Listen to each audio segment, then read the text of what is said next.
me start this video out by saying a lot of y'all kind of look upon me and say, Ayo, Sever, where's the constant videos? In the past year, I want you to know I'm serious. I'm not just making things up. I'm legitimately busy, and the kid can't make a video after every game. The kid is legitimately busy.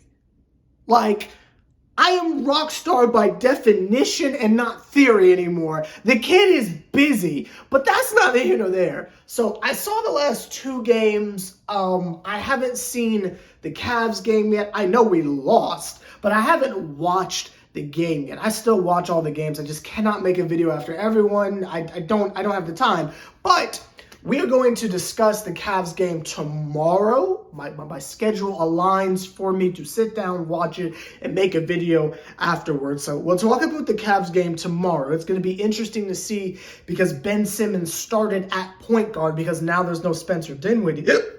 Excuse me. But now there's no Spencer Dinwiddie, so it's going to be interesting to see what exactly Ben Simmons does as the starting point guard. He kind of got what he wanted. And this whole thing has been so fascinating because Ben Simmons has been talking all this trash about how he feels like he's better suited for the starting role. And he was looking at Spencer why are you even here, buddy? Your services are no longer required. That's kind of the vibe that honestly this whole thing has been giving. Spencer Dinwiddie very much felt like a placeholder for the return of Ben Simmons. Again, I know some of y'all just have in your mind that Ben Simmons is a center and you want him to be Draymond Green, but that's not the case. He's a point guard. That's what he does. That's who he is.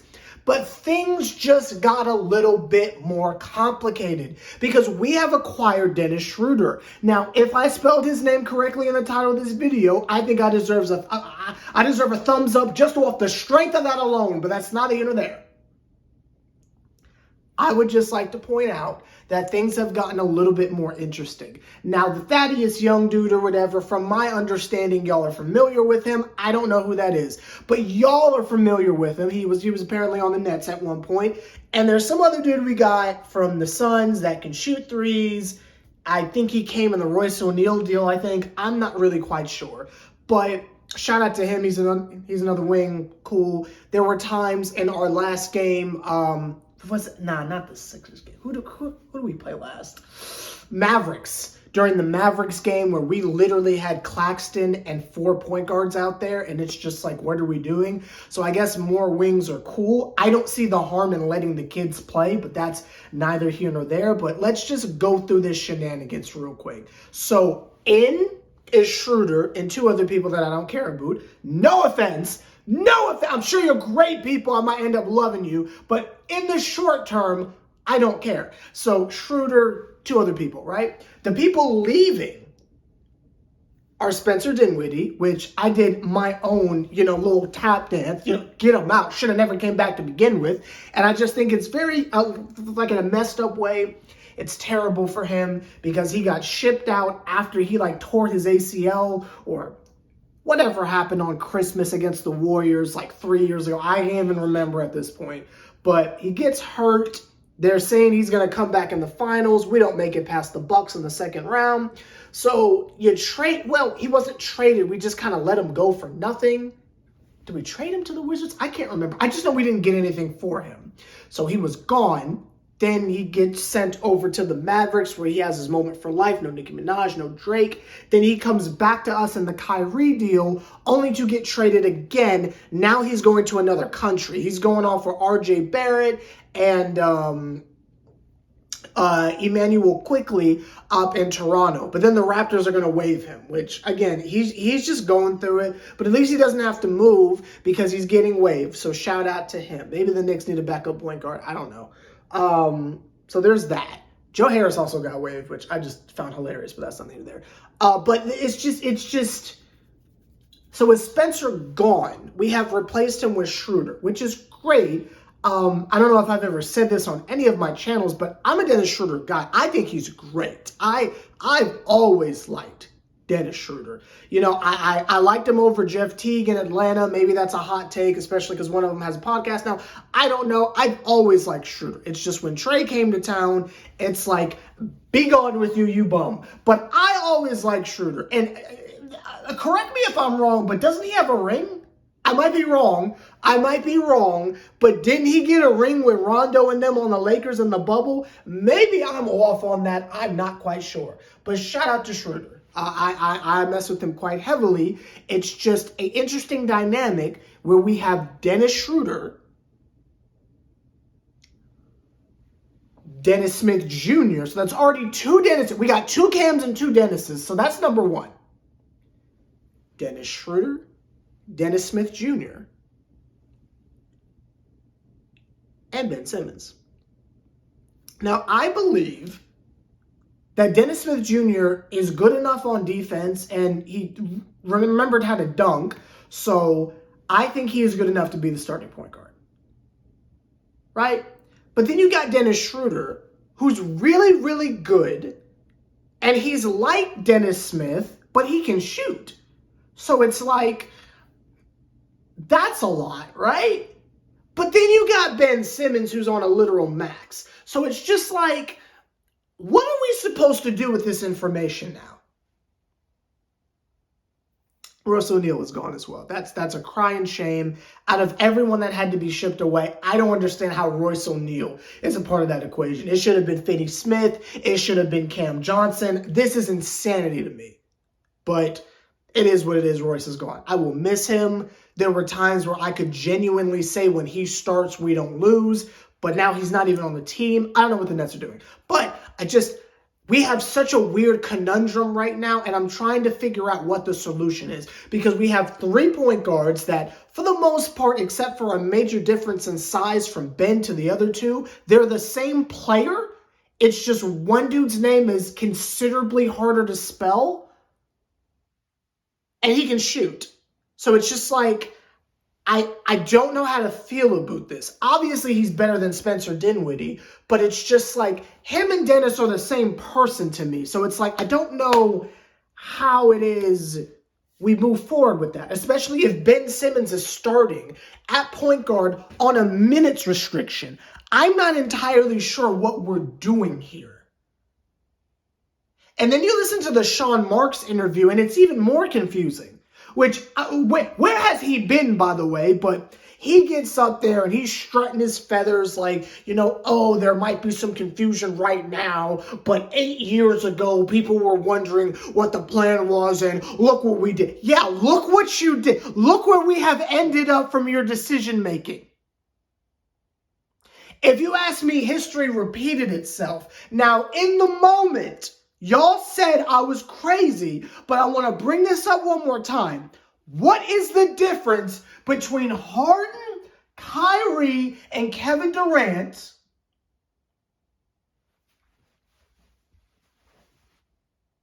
and Paul Pierce, Jason Terry? Is it Jason Terry? Jason Terry, right? Yeah, Jason Terry. And Paul Pierce. I want to know what the difference is. Now, obviously, the caliber of player is different, and these three were arguably in their prime. Again, until Harden got hurt. But I'll give you talent level, but it's giving the same thing to me. It's giving the same thing. One got clapped by the Heatles. The other got clapped by championship Giannis. It's giving the same thing. And I want to know, Sean Marks, what was your plan? And is this what you expected to happen? Now, obviously, a pandemic and the vaccine thing was something out of his control. But there were multiple times where we could have traded Kyrie for a healthy Ben Simmons.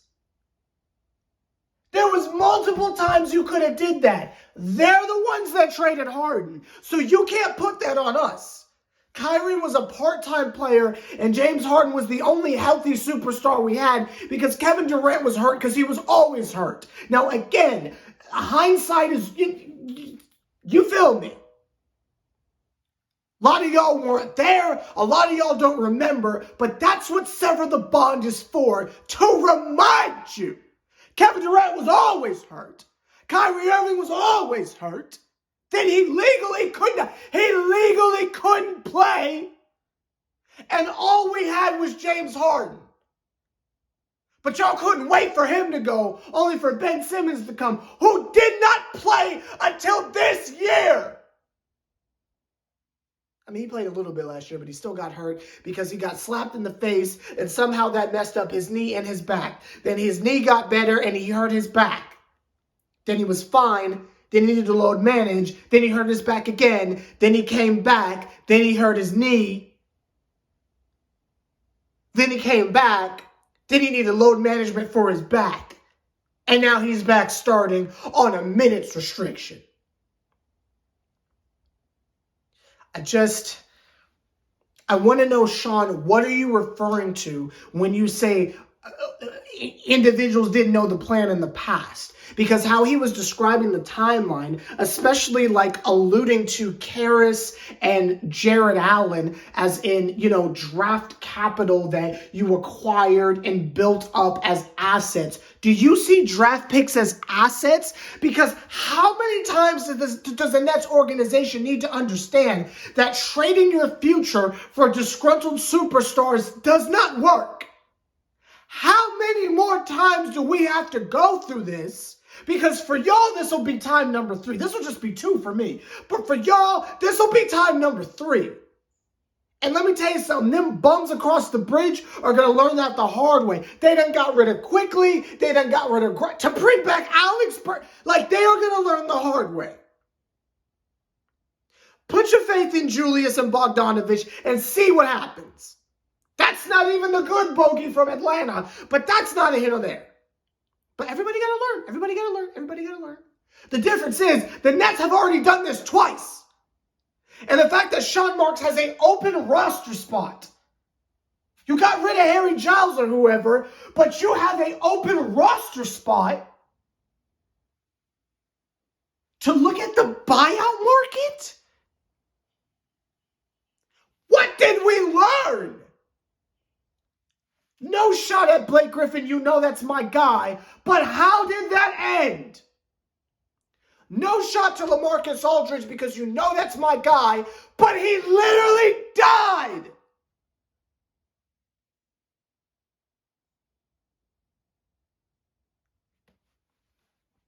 I just want to know when are the Nets going to learn their lesson. Because the fact that Sean Marks can get up there and say shenanigans like, you look at players who are 22 to 27 and you see that as a window. We can't put a number on it, but that's our timetable. Mikal is 145 years old. That man's like 28. He's like my age. That is all Mikal Bridges is ever going to be. The only difference is he might take a game off every now and again because he's going to be so beat up and so old that he'll have to, or he'll retire at 30. But your future is right here. It's Cam Thomas. And the fact that we keep acknowledging him as this little worker bee, this little Santa's little helper. No, he's the star of your team. Claxton is the star. They are Shaq and Kobe. And the rest of the league the other casuals are starting to understand this. Did y'all see the way in the Mavericks game that Mikal was garbage? But when he would make a layup and be 1 for 17, they'll pat him on the back and say, Mikal just has to get used to being the number 1 option. He's never been number 1 option before. But if Cam doesn't shoot 9 for 10, Stan Van Gundy's getting on there saying, he just takes such bad shots. It would just be better if he would take better shots. I'm not for the games. I'm not for the games. And Ian Eagle didn't even defend him.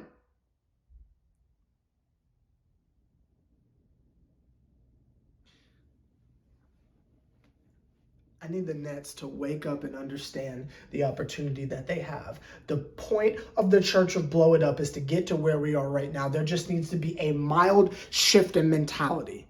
okay? Just the mildest shift in mentality. If you ask me, Ben Simmons is no longer needed. We have Schröder. That man can pass, finish, and shoot. He is a literal 3-level scorer. I don't know what his post moves are looking like, but he is a 3-level scorer by definition, can hit foul shots, isn't afraid of getting fouled. We have everything we need in the point guard department. With Dennis Smith coming off the bench, the two Dennises will be fine. We have everything we need right here.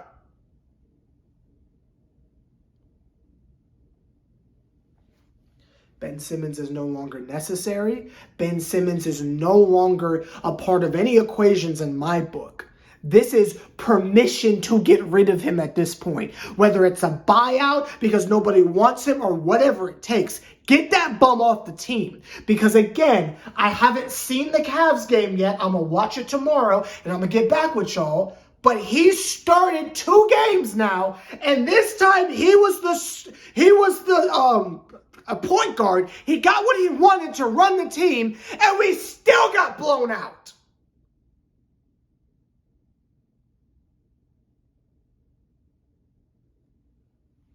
He's a bum. He's a bum. We don't need Ingram and Simmons anymore. We got Schröder. We're good. We're good. Now let's just focus on the task at hand. Give him the keys. Give Claxton the keys. Let Mikal continue to be a role player.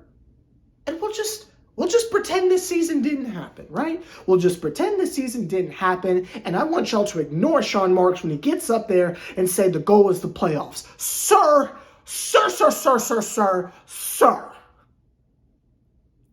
The goal is get rid of Cam Johnson and fire Jacques Vaughn. Don't even say playoffs in my vicinity, you dork.